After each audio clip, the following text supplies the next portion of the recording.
Hello दोस्तों, आप सभी का स्वागत है मुमताज़ एकेडमी में। पिछले क्लास में हम लोग भारत का विशाल मैदान के बारे में जान चुके थे। आज हम लोग जानेंगे मरुस्थल के बारे में। आज जो हमारा क्लास होने वाला है वो होने वाला है मरुस्थल।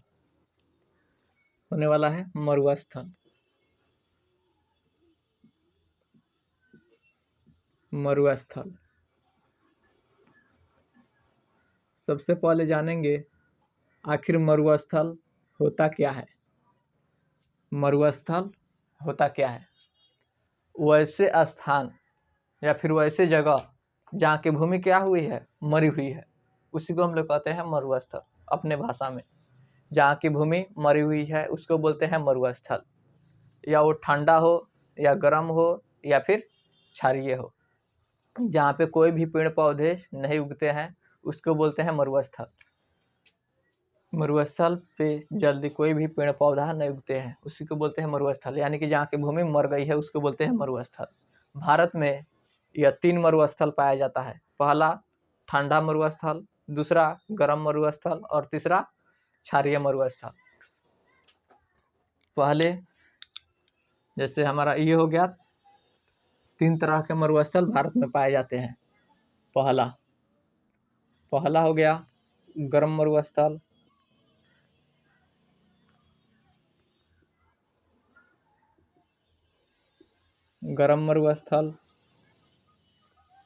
दूसरा हो गया ठंडा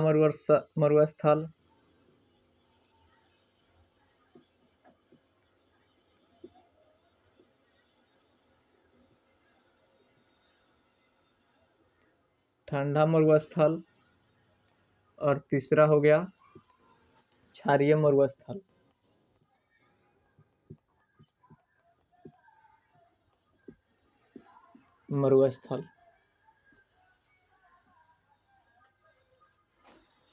वहाँ पे दिखाई दे रहा है स्पष्ट रूप से? बताइए तो। चलिए, दिखाई दे रहा है। पहला हो गया हमारा गर्म मरुस्थल, दूसरा हो गया ठंडा मरुस्थल और तीसरा हो गया क्षारीय मरुस्थल। इस मरुस्थल को हम लोग फिगर के माध्यम से भी, मैप के माध्यम से भी समझेंगे, ताकि आप लोगों को ध्यान में बैठ जाए और इसे समझने में किसी प्रकार का दिक्कत न हो। हमारा मरुस्थल, भारत में मरुस्थल कुल कितने होते हैं? 3। भारत में मुख्यतः 3 प्रकार के मरुस्थल पाए जाते हैं। पहला गर्म मरुस्थल, दूसरा ठंडा मरुस्थल और तीसरा क्षारीय मरुस्थल। गर्म मरुस्थल हमारे कहाँ पाए जाते हैं? गर्म मरुस्थल है राजस्थान में। राजस्थान कहाँ पे है? राजस्थान। ठंडा मरुस्थल ये है लद्दाख में। और क्षारीय मरुस्थल ये है गुजरात। क्षारीय मरुस्थल कहाँ है? गुजरात में। राजस्थान में क्षारीय मरुस्थल, गर्म मरुस्थल को किस नाम से जाना जाता है? ये नाम से जाना जाता है थार मरुस्थल। और लद्दाख में लद्दाख का मरुस्थल या फिर लद्दाख मरुस्थल।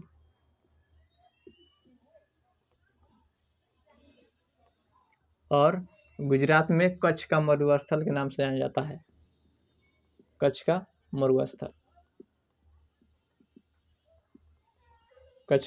मरुस्थल के नाम से जाना जाता है।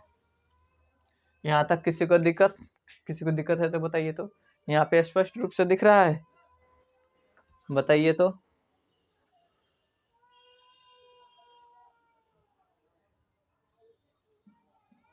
स्पष्ट रूप से दिखाई दे रहा है। चलिए, अब इसको हम लोग एक बार फिगर के माध्यम से समझने का प्रयास करते हैं। तब तक जिसको लिखना होगा वो अपने नोटबुक निकाले और लिखना शुरू कर दें। तब तक एक छोटा सा इंडिया का मैप बनाने का प्रयास करते हैं। उसके माध्यम से जानेंगे कि आखिर गर्म मरुस्थल कहाँ है, ठंडा मरुस्थल कहाँ है और क्षारीय मरुस्थल कहाँ है। तब तक आप लोग नोट कीजिए, तब तक हम एक फिगर बनाने का प्रयास कर रहे हैं।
एक रफली इंडिया का मैप बनाने का प्रयास किए हैं।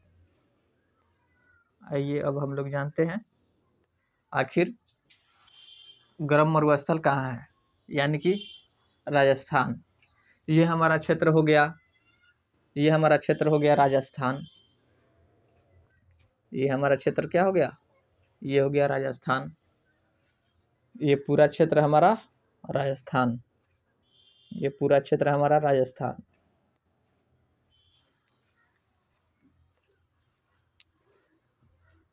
RS राजस्थान, शॉर्टकट में लिख दिया राजस्थान। इस वाले मरुस्थल को हम लोग थार के मरुस्थल के नाम से जानते हैं। कौन सा मरुस्थल है, ये है थार का मरुस्थल। ये हमारा राजस्थान में, ये हमारा हो गया, ये वाला क्षेत्र हो गया थार मरुस्थल। ये हमारा हो गया थार मरुस्थल।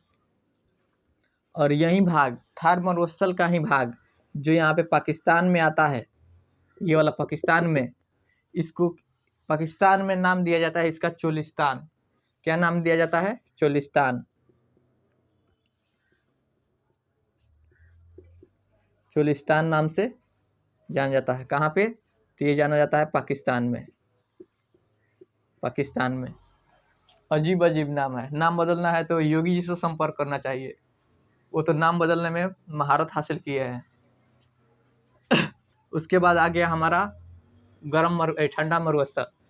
ठंडा मरुस्थल ये हमारा हो गया लद्दाख, ये वाला लद्दाख। लेकिन ये जो जम्मू कश्मीर का क्षेत्र है, इसमें छोटे छोटे पेड़ पौधे पाया जाता है, जिसमें कश्मीर का हो गया, अखरोट का हो गया इसमें। लेकिन ये वाले क्षेत्र, इस वाले क्षेत्र में यहाँ पे केवल ठंडा ही ठंडा पड़ता है, बर्फ़ ही बर्फ़ पड़ता है।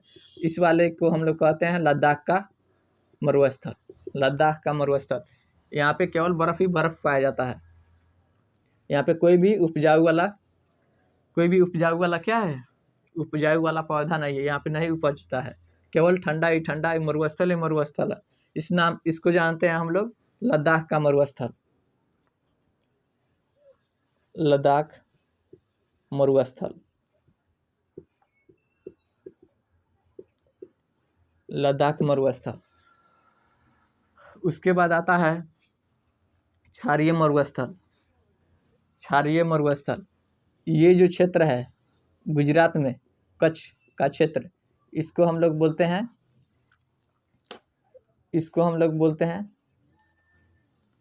ये वाले क्षेत्र को बोलते हैं हम लोग क्षारीय मरुस्थल। क्षारीय मरुस्थल।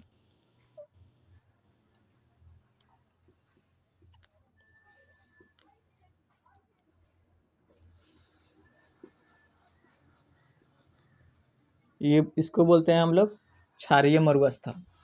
क्षारीय मरुस्थल कहाँ है, ये है गुजरात में।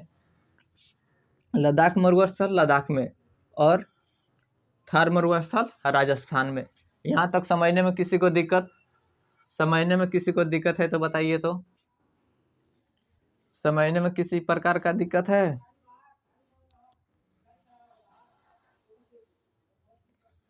समझने में किसी को दिक्कत है तो बताइए तो।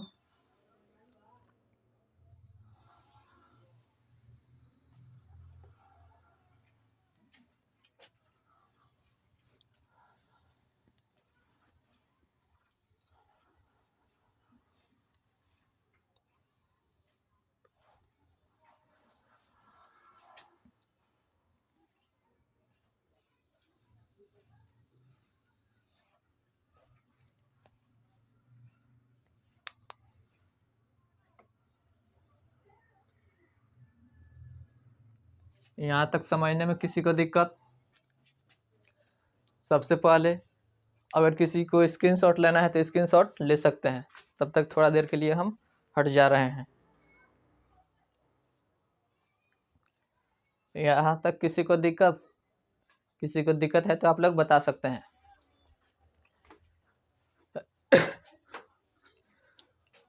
हम लोग जान रहे थे, एक बार इसको रिवीजन कर लेते हैं। आज के क्लास में हम लोग जान रहे थे मरुस्थल। मरुस्थल वैसे स्थान या फिर वैसे जगह को मरुस्थल कहते हैं जहाँ की भूमि कैसी है, वो मरी हुई है।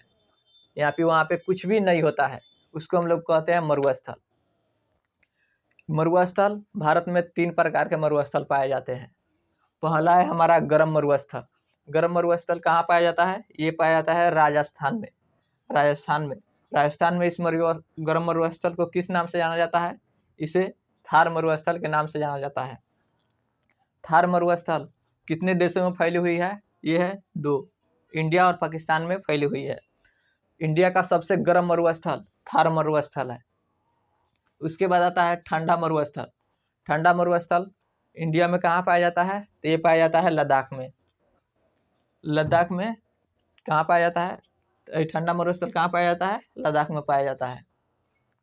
उसके बाद आता है क्षारीय मरुस्थल।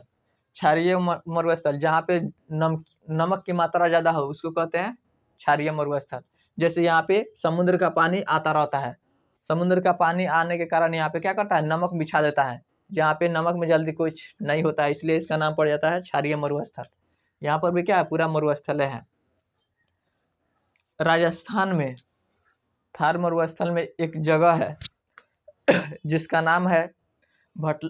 यहीं पे जब बहुत ज़्यादा गर्मी होता है तो यहाँ पे समझा लो कि यहाँ पे तो कुछ नहीं होने वाला है, लेकिन यहीं पे डाल दिया गया एक भाटला सोलर प्लांट। यहाँ पे क्या डाल दिया गया? Bhadla solar plant.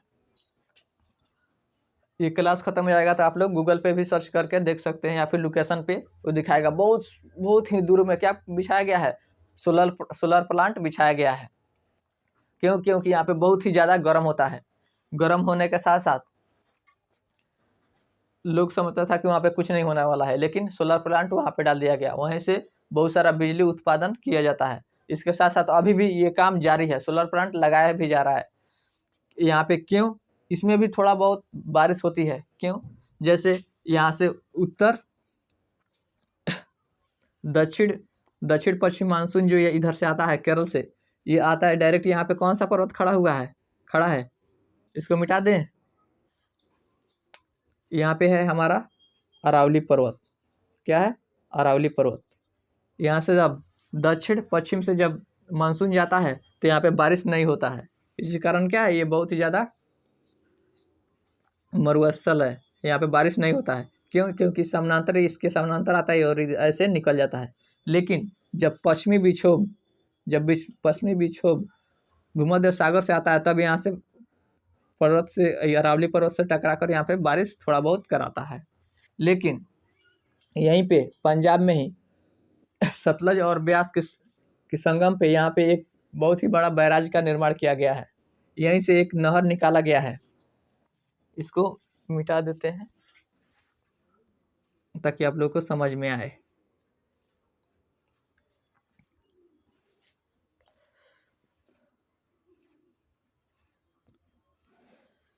यहाँ पे पंजाब में सतलज और ब्यास के संगम पर बनाया गया है एक भाखड़ा नांगल बांध। यहीं से निकाला गया है एक नहर जिसका नाम है इंदिरा गांधी नहर। क्या नाम है? इंदिरा गांधी नहर। इंदिरा गांधी नहर, जो कि इस थार में भी बहुत ही ज़्यादा लोग रहते हैं। पूछता है कौन सा मरुस्थल में सबसे ज़्यादा आबादी है, तो वो है थार मरुस्थल में। क्यों? क्योंकि इसमें नहर निकाला गया है। कौन सा नहर? इंदिरा गांधी नहर।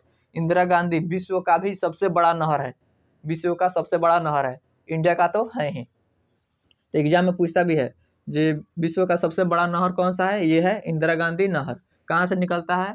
तो सतलज और ब्यास नदी के संगम से निकलता है। कहाँ से निकलता है? भाखड़ा नांगल बांध से निकलता है। इसी नहर के हो जाने से कारण राजस्थान की जीवन रेखा भी कहते हैं। क्यों? क्योंकि इसी की वजह से वहाँ पे बहुत ज़्यादा जनसंख्या पाया जाता है। सब लोग इसी के किनारे रहते हैं, इसी से ही कुछ खेती होती अपना करते हैं और भरण पोषण भी इसी नहर के कारण करते हैं। यहाँ तक समझने में किसी को दिक्कत है तो बताइए। एक बार इसको रिवीजन कर लेते हैं, उसके बाद फिर अगले क्लास में हम लोग जानेंगे। पहला हो गया हमारा, आज की क्लास में पढ़ रहे हैं मरुस्थल। मरुस्थल क्या है? वैसे जगह जहाँ की भूमि मरी हुई है उसको बोलते हैं मरुस्थल। मरुस्थल 3 तरह के होते हैं। इंडिया में कितने प्रकार के होते हैं? 3 प्रकार के होते हैं। पहला गर्म मरुस्थल, दूसरा ठंडा मरुस्थल, तीसरा क्षारीय मरुस्थल। गर्म मरुस्थल राजस्थान में पाया जाता है जिसका नाम है थार मरुस्थल। ठंडा मरुस्थल लद्दाख में पाया जाता है जिसका नाम है लद्दाख मरुस्थल। तीसरा तीसरा मरुस्थल क्षारीय मरुस्थल पाया जाता है, जो कहाँ है, गुजरात में है। गुजरात में किस नाम से जाना जाता है, कच्छ का मरुस्थल के नाम से जाना जाता है। जैसे फिगर के माध्यम से यहाँ समझ सकते हैं। राजस्थान में किस नाम से जाना जाता है, इसको जानते हैं थार मरुस्थल, जिसे पाकिस्तान में हम लोग चोलिस्तान के नाम से भी जानते हैं। उसके बाद है लद्दाख मरुस्थल, लद्दाख में लद्दाख मरुस्थल के नाम से जाना जाता है। उसके बाद है क्या है, क्षारीय मरुस्थल, क्या नाम है, क्षारीय मरुस्थल, किस नाम से जानते हैं, गुजरात में कच्छ के मरुस्थल के नाम से जानते हैं। यहाँ तक समझने में किसी को दिक्कत है तो बताइए तो कमेंट बॉक्स में। चलिए आज की क्लास में इतना ही, फिर मिलते हैं अगले क्लास में, तब तक की जय हिंद।